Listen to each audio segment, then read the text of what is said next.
What's the difference between a dream and, well, reality?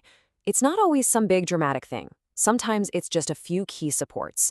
And today, we're going to dive into this really powerful story about a college dream and the simple bridge that made it all possible. So let's meet the person at the heart of this story. This is Nozipho. And just like pretty much all of us, she's got this huge dream. But there's also a challenge, something standing right in her path. Okay, so first up, let's talk about that dream. What is it that's driving her? So her dream is to study childcare.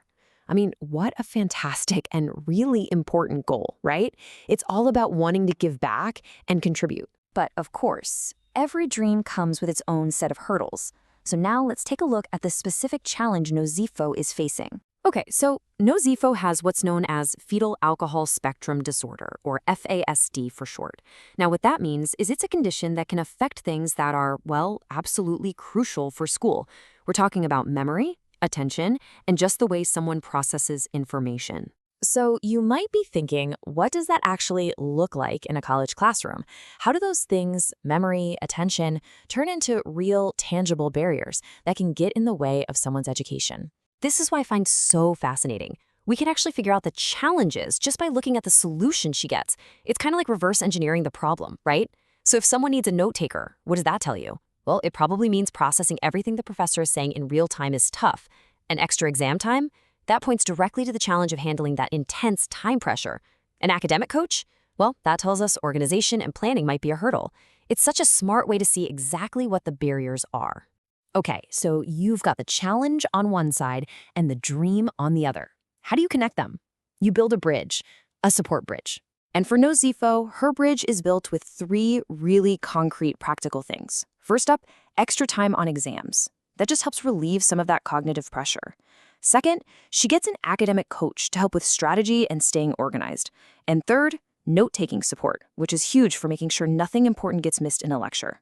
See, these aren't just little tweaks. They are literally the planks and beams building her bridge to get where she wants to go. You've probably heard this quote before, right?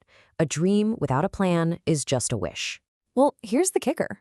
For Nozipho, and for so many others, accessibility is the plan. It's the thing that takes that wish and turns it into a real, actionable plan. So what happens when that bridge is finally built and solid? Let's see what the result is. With that support system locked in, everything changes for Nozipho.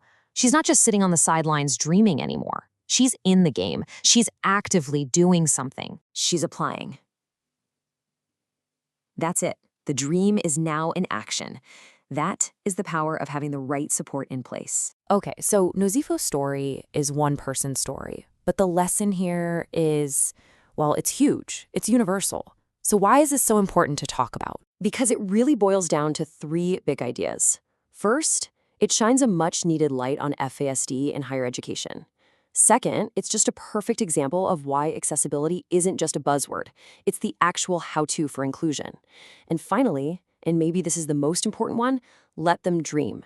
It's a reminder that we need to be building these bridges for everyone, not just a few. Because what this story really shows us is a fundamental truth, right? Potential is everywhere.